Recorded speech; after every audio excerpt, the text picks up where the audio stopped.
Assalamualaikum warahmatullahi wabarakatuh. Perkenalkan, nama saya Sastra Purnama Dewi, NPM F0D02165 dari Prodi D3 Kebidanan Tingkat 1B.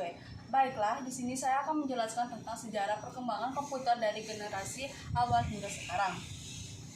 Komputer adalah sekumpulan alat elektronik yang saling bekerja sama untuk menerima data, mengelola data, dan menampilkan data untuk penggunaannya. Perkembangan komputer dari pertama memasuki pasar hingga sekarang dapat dibagi menjadi 5 bagian, yaitu yang pertama, komputer generasi pertama tahun 1940 sampai 1956. Perangkat komputer yang pertama ternyata dikembangkan untuk desain pesawat dan peluru kendali. Digagaskan oleh Konrad Zuse, seorang insinyur berasal dari Jerman. Komputer generasi pertama menggunakan tabung hampa udara sebagai sirkuit dan drum mengetik untuk memori. Komputer generasi pertama ini sangat mahal dan besar hingga mengisi seluruh ruangan. ENIAC komputer elektronik pertama di dunia mempunyai bobot 30 ton, panjang 30 meter, dan tinggi 2,4 meter. Komputer generasi pertama mengendalikan mesin language level bahasa pemrograman ini hanya bisa menyelesaikan satu perhitungan setiap waktu, serta butuh berhari-hari atau berminggu-minggu untuk menyata perhitungan baru.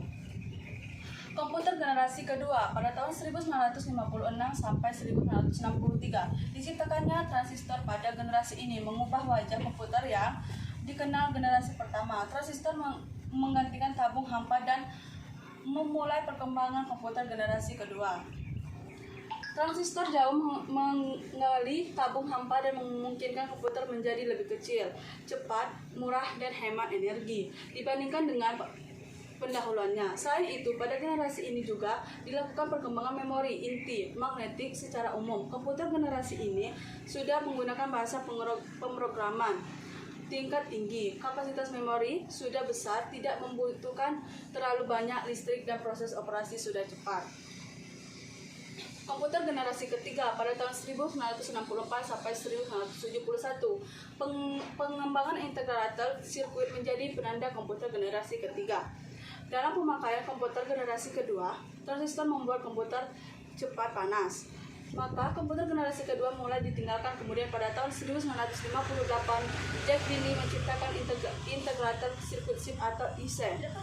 Kepingan kecil yang mampu menampung banyak komponen menjadi satu. Komputer pada generasi ini menjadi lebih kecil dan cepat serta mudah memungkinkan juga menjadi tersedia untuk khalayak umum. Yang keempat, generasi komputer generasi keempat pada tahun 1971 sampai sekarang.